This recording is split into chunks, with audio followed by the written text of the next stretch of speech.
All finished at the Emirates Stadium. Arsenal 1, Watford 0. I actually thought we played pretty well today. I thought we were deserving of more than just a 1-0 win. That's what we got in the end, and I guess it doesn't really matter what the scoreline is as long as you get the points. It's another victory for Arsenal. It's another game unbeaten. Lots and lots of positives to take away today. I think the biggest positive for me was watching Ainsley Maitland-Niles in midfield, because looking at that Watford midfield of Sissoko and Kuchka, two very, very experienced players, I wondered how he'd cope, and obviously he's made a big case, hasn't he, over the years about the want, I guess, to play in centre midfield. I've always been a little bit unsure about Ainsley Maitland-Niles in that position, if I'm being completely honest, but today he gave a cracking account of himself. I thought he was really disciplined when he needed to be, picked up certain positions in front of the back four that were very, very important. Thought he progressed the ball quite well as well. So I think Ainsley Maitland-Niles for me is the biggest positive. Aaron Ramsdale had a bit of a moment, didn't he, towards the end of the game where he almost allowed Watford in. But look, it was a heart in the mouth moment. But I always say, if you ask your goalkeeper to play the way that Aaron Ramsdale does, there is a risk element to that. There is a risk factor to that. But fortunately for us, it went our way. Watford were unable to take advantage of it. And in truth, Watford offered very, very little as an attacking outlet, which is again a testament to how good this Arsenal side have been defended. Looking at the shape of the team again, and we'll come on to talk about this in more detail on the podcast tonight, but looking at the shape, it was the same as we've seen in recent weeks. And I was sitting, as you can see from here, in a much more elevated position today.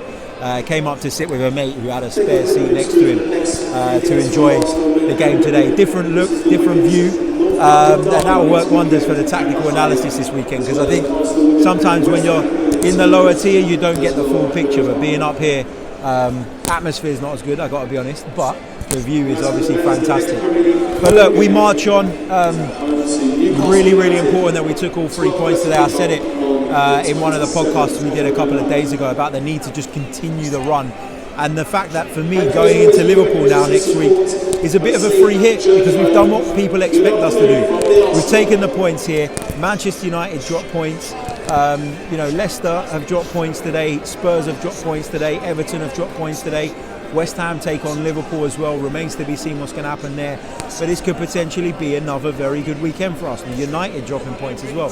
So, yeah, I mean, you've got to take it as a positive. You've got to say that Mikel Arteta is building a bit of momentum here. His team are building up a confidence, a resilience. There's a belief in what they're doing at the moment, and you can see that. And today it could have been one of those days where it just didn't go our way. There was a point where I felt like that. We had the Saka goal ruled out, then we had the penalty which we missed, and then of course you're looking at it and you're thinking, well, it could be one of those days again. And I think in years gone by something like that would have got to us, but we've shown so much kind of confidence, mental resilience in recent weeks, and that continued again today to keep plugging away.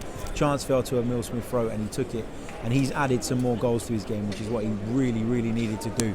So, not much to complain about here at the Emirates today. Another 1-0 win, another win, and we march on. Catch you all a little bit later on tonight's podcast. Make sure you like, subscribe to the channel if you're new, and we'll be back with a full-length review later. Until then, goodbye.